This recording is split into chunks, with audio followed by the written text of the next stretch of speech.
Welcome back to Building Character, where we figure out how to play as your favorite fictional characters in Dungeons & Dragons. Join the Patreon to support the channel, follow me on Twitch to watch me stream, and like and subscribe so you know that the critically acclaimed MMORPG Final Fantasy XIV has a free trial and includes the entirety of A Realm Reborn and the award-winning Heavensward expansion up to level 60 with no restrictions on playtime. Sign up and enjoy today. Maybe. Today we're building Thancred and Emet Selch from Final Fantasy XIV. I thought these two would be the best options, a cinnamon roll himbo and the biggest, baddest version of I can fix him in the history of video games.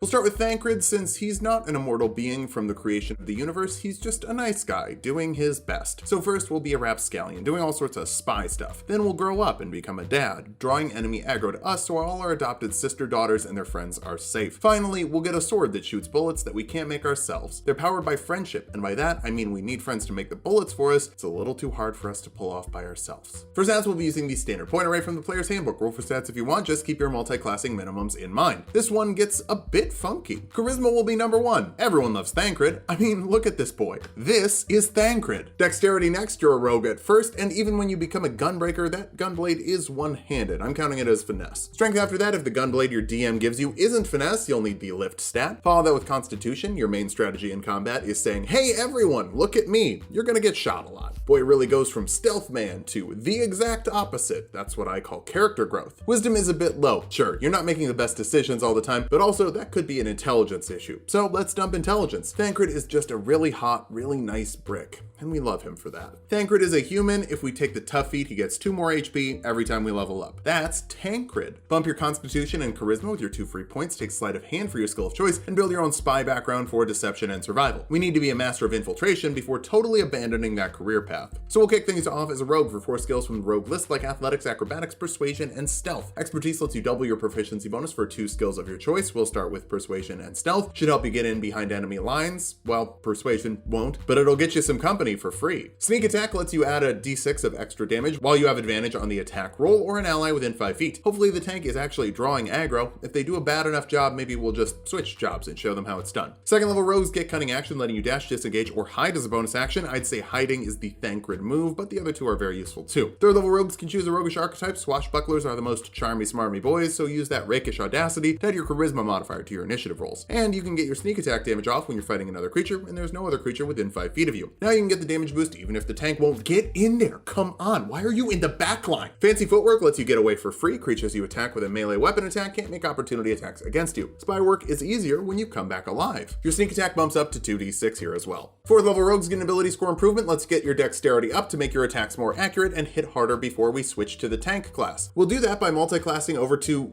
rogue still.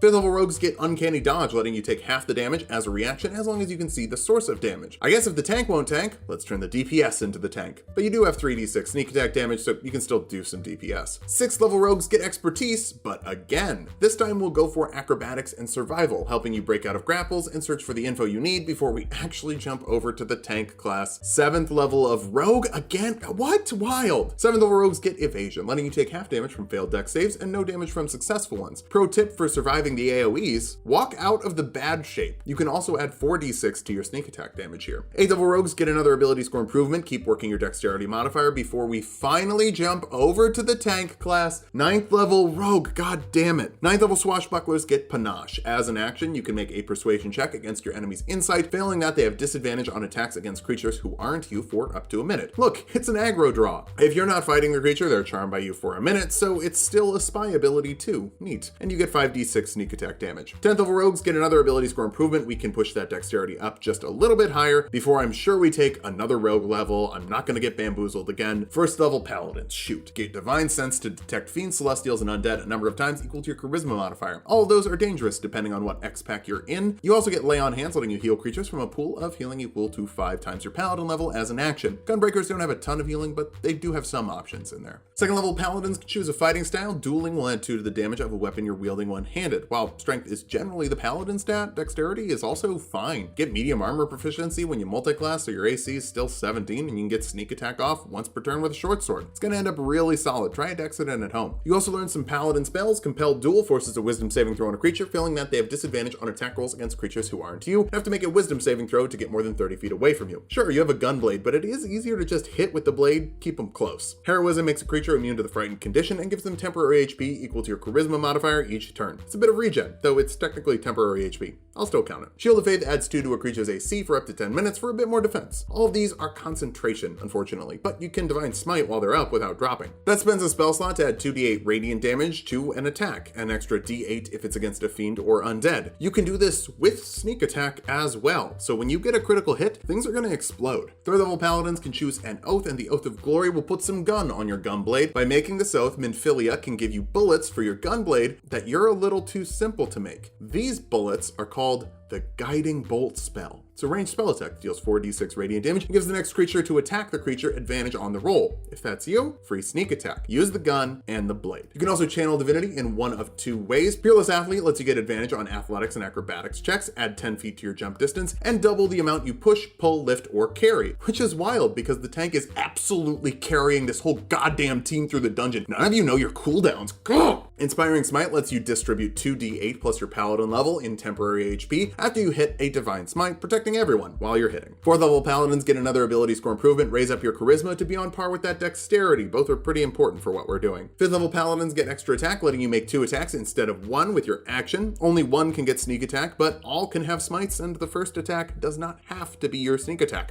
So if hit 1 isn't a critical hit, wait until attack 2. Maybe that will be a critical hit. Then you can throw 10d6 extra damage and 4d8 extra smite damage, or 6d8 with a 2nd level spell slot, since you have those now. You could also use one for magic weapon, adding 1 to your attack and damage rolls for up to an hour, depending on your concentration. You'll whiff about 5% less. 6th level paladins get Aura of Protection, letting you and creatures within 10 feet of you add your charisma modifier to their saving throws. It's the ultimate tank ability and turns your dexterity saving throw into almost a guarantee, which makes sense when all you have to do is walk out of the bad circle, then walk in when bad circle gone. Maybe I'll do a healer next. I feel the frustration of every class. 7th level glory paladins get Aura of Alacrity, letting you add 10 feet to your movement speed, and creatures who start their turn within 5 feet of you get a speed boost as well. Gotta go fast. Some of the people in your free company have work tomorrow, and we said 1 more dungeon 3 dungeons ago. 8th level paladins get an ability score improvement, cap off your charisma modifier for a minimum of +4 to every saving throw. Wait, rogues have proficiency with intelligence saves, so +10. Oh no, I accidentally made the boy good at an intelligence thing. This feels wrong. 9th level paladins can learn 3rd level spells. Glory paladins get some great tank options. Protection from energy gives a creature resistance to acid, cold, fire, lightning, or thunder damage for an hour depending on your concentration to absorb some more AoEs if you don't know how to walk out of the bad shape. Haste doubles your movement speed, adds 2 to your AC, gives you advantage on dexterity saving throws, and an extra action to dash, disengage, hide, or make 1 more attack. It has one of the most brutal cooldowns in the game though, making you take a round off of actions and reactions when the spell ends, or you drop concentration. Boss fights have a timer. Yours is 1 minute. Our capstone is the 10th level of Paladin for Aura of Courage, making your allies immune to fear while you're within 10 feet of them. Have no fear.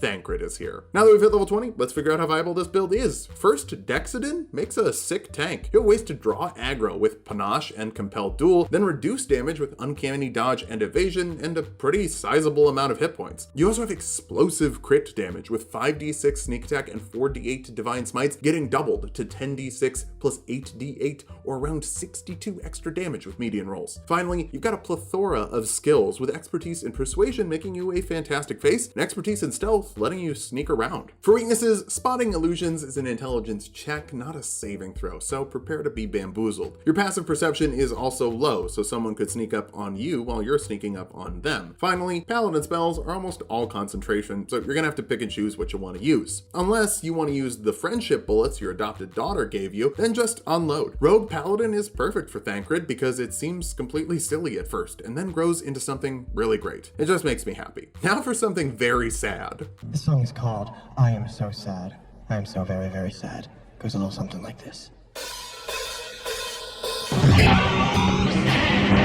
Let's start off with our goals for this build. First, we need some creations. You're the Emet Selch after all. I can't remember your real name. Maybe you can help me out in the comments. What's Emet Selch's name? Next, we need some barriers ranging from big enough to protect us and eventually getting big enough to stop world-ending attacks. Finally, gotta turn into a giant interdimensional monster. You can't be a Final Fantasy boss without turning into a giant interdimensional monster. For stats, we'll be using the standard point array from the player's handbook. Roll for stats if you want, just keep your multiclassing minimums in mind. Intelligence will be number 1. You're great at history because you've kind of existed forever. Dexterity next, it's important for your sword and your real ass gun. Constitution after that, final boss, at least of an X pack, so you need a final boss health bar. Follow that up with wisdom, it's useful for saving throws. Charisma is a bit low. Some people think you're hot. I think you look like a grown-up Ramon Salazar from Resident Evil 4, but hotness isn't charisma anyway, and you're kind of a dick. We'll dump strength though. Why lift when you can magic? Emet Selch is an unsundered, ancient, and that's not really a thing in D&D. But I'd say the closest thing is a fallen Aasimar, since they're a little godly and a little emo. You prove being emo is not just a phase, it's literally forever. Bump your dexterity up by 2 and your intelligence by 1. You get 60 feet of dark vision, celestial resistance to resist necrotic and radiant damage, and healing hands to heal from a pool of hit points equal to your total level as an action once per long rest. Only works on one person though. Unfortunately, it can't save your whole universe. For your background, we'll grab intimidation and deception. We could grab arcana and history here, but we can grab those from our starting class. That's going to be wizard, which will let you grab arcana and history. Ta-da! You start with 3 cantrips. Minor illusion creates an illusion in a 5-foot cube, or an audible illusion that can be as loud as a shout. It's low level creation. Firebolt fires a ranged spell attack that deals a d10 of fire damage. Ray of Frost fires a ranged spell attack that deals a d8 of cold damage and slows creatures by 10 feet. We're just going to get a few black magic basics, elemental magic, and whatnot. We'll grab a lightning spell with one of our first level options. Witch Bolt fires a ranged spell attack that deals a d12 of lightning damage, and you can re-deal that damage every round for the next minute without having to re-roll if you maintain your concentration. I just wanted the ranged option. If you'd rather grab Ice Knife or Burning Hands and get Shocking Grasp as your cantrip, that's also fine, up to you. Anyway, barriers. Magic armor makes your AC 13 plus your dexterity modifier when you're not wearing armor, letting you wear a flowy Xehanort robe. You really do dress like Xehanort, but with less belts. There are no belts in this game. How could Yoshi do that to Nomura? Shield adds 5 to your AC as a reaction with a magical barrier. Silent Image creates an illusion in a 15-foot cube that doesn't make any sound. It requires your concentration, but Minor Illusion doesn't, so you can mix them together for better creations. And Featherfall prevents up to 5 falling creatures from taking falling damage. If you're gonna fly later, this is kind of a must-have. Arcane Recovery is also a must-have since all wizards get it, letting you recover a number of spell slots equal to half your wizard level on a short rest. You're technically a really old man. Take a nap every now and then. Second level wizards can choose a school. Blade Singers are just kind of busted, but they also have swords that can be guns. Not gun blades, totally different thing. A Blade Song lets you add 10 feet to your movement speed, add your intelligence modifier to your AC and concentration saving throws, and you get advantage on acrobatics checks. Just kind of makes you better than everyone else. You also get performance proficiency, so you can dance like you do in my fanfic, Creation Magic Mike. He pretends his name is Mike. It makes sense in the story. For this level spell, Disguise Self lets you change your appearance for an hour, so you can go from goth to emo. There is a difference, mom. And Silvery Barbs gives a creature disadvantage on an attack roll, saving throw, or ability check as a reaction. If that makes them fail, a creature of your choice gets advantage on their next ability check, saving throw, or attack roll. It's magic, powered by sarcasm. Perfect for this sassy boy.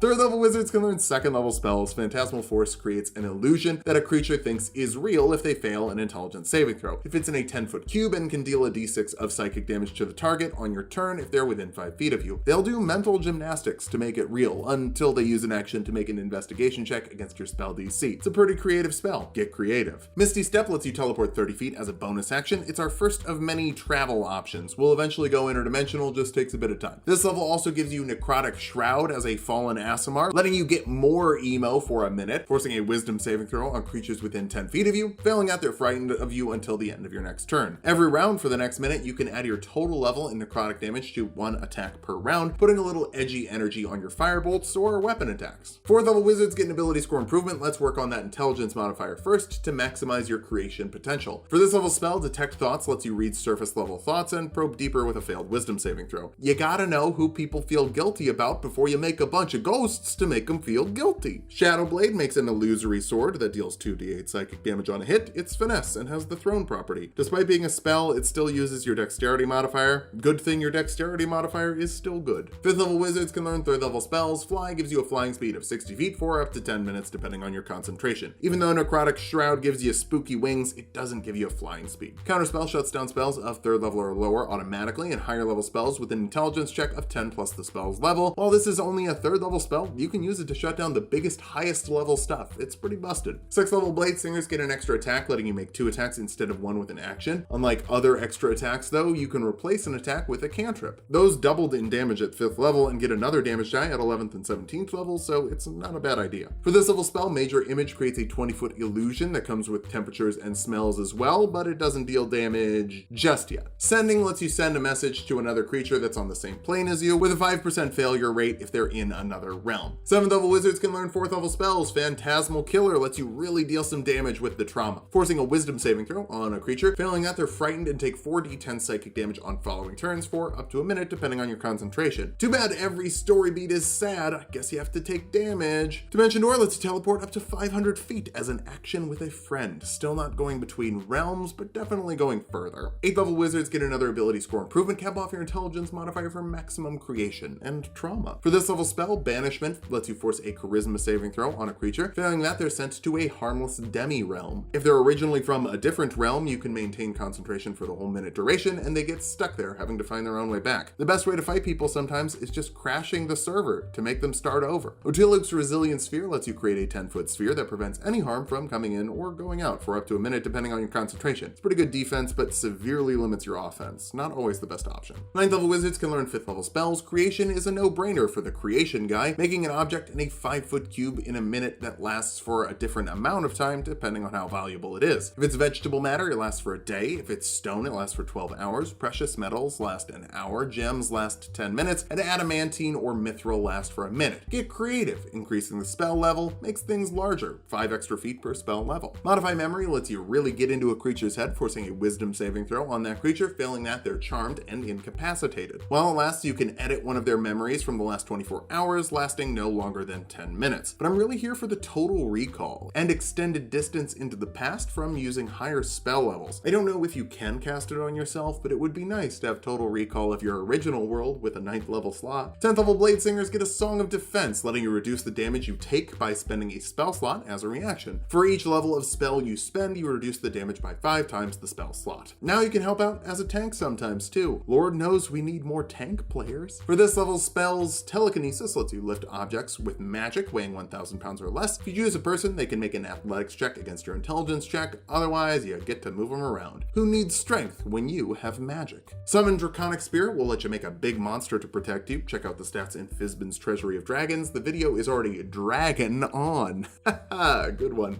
Right? No? Okay, moving on. 11th level wizards can cast 6th level spells. Fizban's Platinum Shield gives a creature half cover, resistance to acid, cold, fire, lightning, and poison damage, and evasion for half damage on failed dex saves and no damage on successful ones. Unlike other magical barriers, this one occasionally lets some stuff through, but reduces a lot of damage types for a long time. It can be pretty good, especially if you're fighting a whole army of people. Arcane Gate makes a little portal in one place, and another portal another place within 500 feet of the first one, lasting for up to 10 minutes. Just more and more teleportation jumps. 12th level wizards get another ability score improvement. Let's start working on that dexterity modifier to get hit less. Your AC will be ridiculous as a blade singer. It's just best to not take damage when you have wizard hit die. For this level's spells, Sunbeam will give you some lasers, forcing a constitution saving throw on creatures in a 60-foot line, dealing 68 radiant damage to those that fail, and blinding them, half damage, no blinding if they succeed. You can shoot this every round for a minute to really do some crowd control. Mental Prison is better for a one-on-one fight, forcing an intelligence saving throw on a creature. If they succeed, they still take 5d10 psychic damage. If they fail, they take that 5d10 psychic damage as they perceive the area around them as dangerous. They can't see anything beyond it or hear anything outside of it. If they move through it or are moved through it, they take 10d10 psychic damage and the spell ends. It's such a brutal spell. 13th level wizards can learn 7th level spells. Plane Shift lets you and up to 8 friends teleport to another realm or send someone else there unwillingly with a melee spell attack and a failed charisma saving throw on their end. Using it on someone else is a bit of a save or suck scenario, but since they have to make their own way back, it's a brutal one to fail. Project Image lets you send a visage of yourself somewhere within 500 miles of you. You can see and hear through it, though it is still illusory. Personally, I'd just use it to go to concerts. It's not like security can tackle an illusion. 14th level blade singers get a Song of Victory, letting you add your intelligence modifier to the damage of your weapon attacks while you have a blade song long active. Your spells are probably going to do more damage, but a plus 20 damage per turn just from a modifier is nothing to shake a stick at, or a gun sword at. For this level spell, Teleport lets you move around in the plane you're in, going anywhere you're familiar with. The more familiar you are with the location, the more accurate your travel. If you have 2 days, send a projected image to the area first, then teleport more accurately. Draconic Transformation is another way to turn yourself into a big scary monster, give you a 60-foot flying speed, a breath weapon that forces a dexterity saving throw on creatures in a 60-foot cone, dealing 68 force damage on a failed saving throw, half damage on a success, and you get 30 feet of blind sight,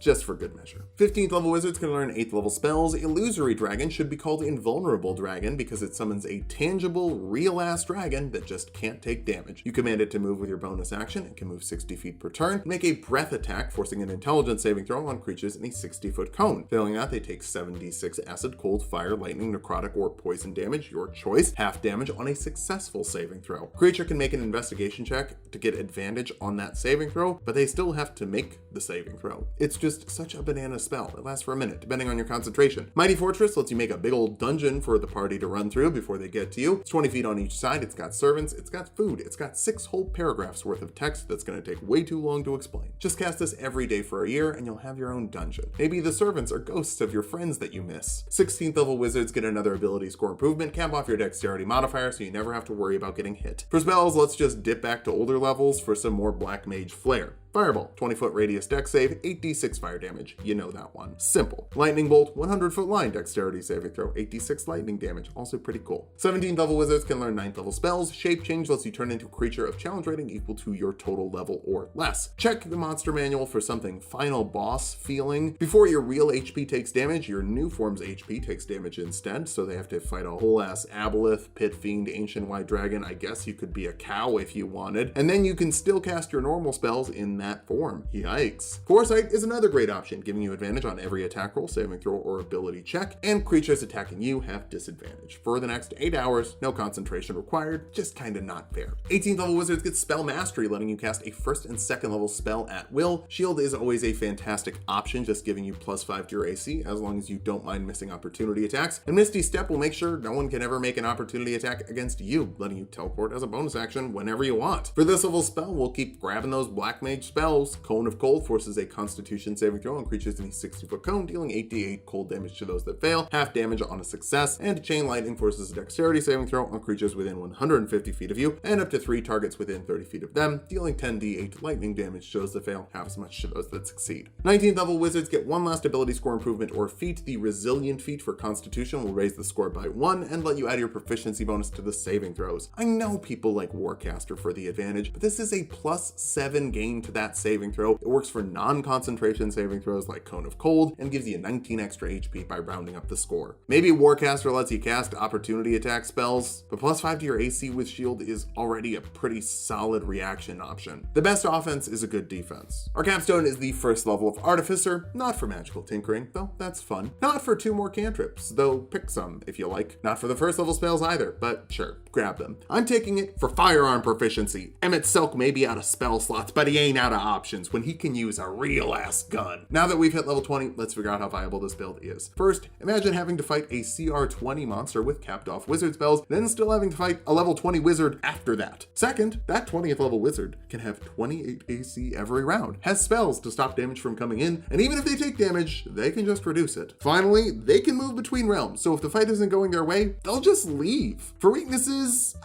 your charisma isn't great, and you want everyone to be cool with destroying the universe. That's pretty high persuasion DC. You also have a lot of concentration spells and can only have 1 up at a time. Finally, your strength saving throws are low, so you could get pushed off a cliff. That'd be bad until you just fly. So yeah, Thancred is a really great fun build with unique flavor and a combo of abilities. But if you want to be overpowered, just make a wizard. All the power in the universe might seem like the better move, but I think the human guy just trying his best is actually going to be happier at the table. Emo Boy seems like he got hit by a bus. Thanks for watching. If you liked the video, it couldn't have been done without help from my friend Danica. That's Little Danica, all one word, on Twitch. Go follow her and watch her play some Final Fantasy XIV.